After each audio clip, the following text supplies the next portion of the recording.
శ్రీ మహాగణాధిపతయే నమః. శ్రీ సరస్వతి నమః. భక్తులారా, వ్యాసప్రోక్త భాగవత మహాపురాణం యథాతథంగా చెప్పుకున్నాం. ఇందులో భాగంగా నేటి వరకు మనం 5 స్కందాలు పూర్తి చేశాం. 12 స్కందాల్లో 6వ స్కందాన్ని 31 భాగంగా చెప్పుకున్నాం. 32వ భాగం ఈరోజు చెప్పుకుందాం. చెప్పుకునే ముందు మనం వ్యాస మహర్షిని ప్రార్థన చేసుకుందాం. వ్యాసాయ విష్ణురూపాయ వ్యాసరూపాయ విష్ణవే నమో వై బ్రహ్మణే వాసిష్ఠాయ నమో నమః. సమర్థ సద్గురు సాయినాథ్ మహారాజ్ కీ జై.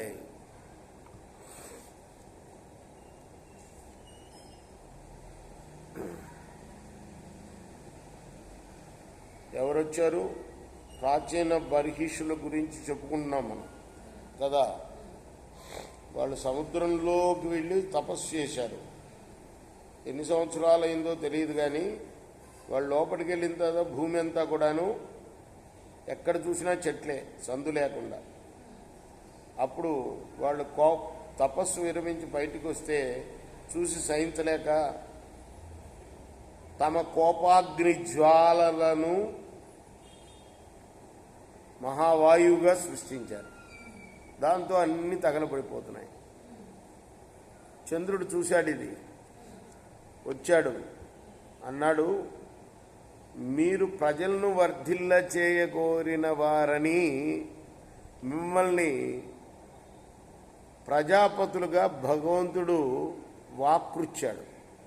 అంటే ప్రజల్ని పుట్టించి వాళ్ళని పెంపొందింపజేయాలి, ప్రజా సృష్టి జరిపేవాళ్లే ప్రజాపతులు.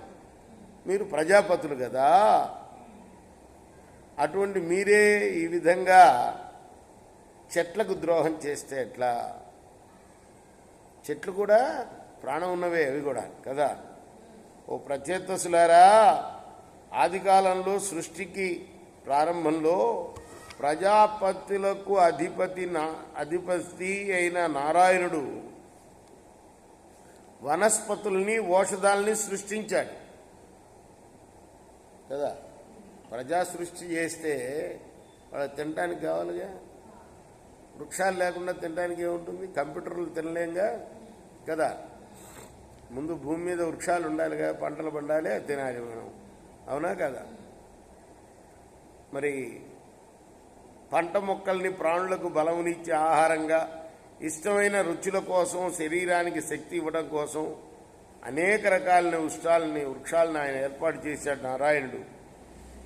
అలానే చరములు, పాదచారులు అయిన జీవులకి అచరములు, పాదరహితములు అయిన వాటిని ఆహారంగా కల్పించాడు.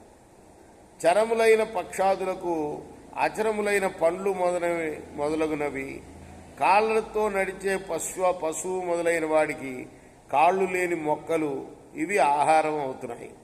2 చేతులు 2 కాళ్ళు గల ప్రాణులకి 4 కాళ్ళ జంతువులు, వృక్షాలని ఆహారంగా ఏర్పాటు చేశాడు. చేతులు గల మానవులకి చేతులు లేని చెట్ల ఆహారాన్ని సమకూరుస్తున్నాయి. చేతులు లేని చెట్లు ఆహారాన్ని సమకూరుస్తున్నాయి. 2 కాళ్ళ మానవులకి 4 కాళ్ళ వృద్ధులు మొదలైన జంతువులు పంటలను పండించడంలో సహాయపడుతున్నాయి. అంటే భూమి దున్నటానికి మనం ఎడ్లను కట్టేవాళ్ళం కదా, అది. అంతేకాకుండా మీ తండ్రి అయిన ప్రాచీన బర్హిషుడు, దేవదేవుడైన ఈ ప్రాచీన బర్హిషుడి కుమారులు వీళ్ళు 10 మంది ప్రచేతసులు అన్నమాట. ఇప్పుడు ఏ భూమి మీద ఉన్న వృక్ష సంపదనంచనని తమ కోపంతో దహించిన వాళ్ళు వీళ్ళు. తపస్సు చేసి బయటకు వస్తే అన్ని వృక్షాలే కనపడితే, భూమి కనపడకపోతే మొత్తాన్ని కోపాగ్నితో దహించి వేశారనమాట. వాళ్ళకి చెప్తున్నాడు, ఎవరు? చంద్రుడు చెప్తున్నాడు ఇదంతా. అందువల్ల మీరు ఈ విధంగా చెట్లను కాల్చివేయటం న్యాయం కాదు. అదీ కాక తపస్సు చేసి పుణ్యవంతులై వెలువడటానికి ఆ దయామయుడైన నారాయణుడి యొక్క అనుగ్రహమే కదా కారణం. ఆ మహానుభావుడైన అచ్యుతుడే కదా మీకు లోకమంతటా అనఘులు, అంటే పాపం లేని వాళ్ళు అని మీకు ప్రఖ్యాతి కల్పించాడు ఆయన.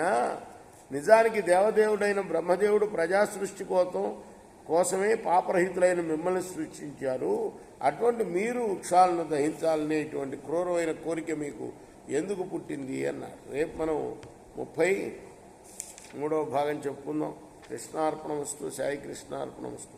శ్రీ సచ్చిదానంద సద్గురు సాయినాథ్ మహారాజ్ की जय। चेकोरा हारती ఇదిగో సద్గురునాథ దేవ సాయినాథ. పాంచభౌతిక తత్వముల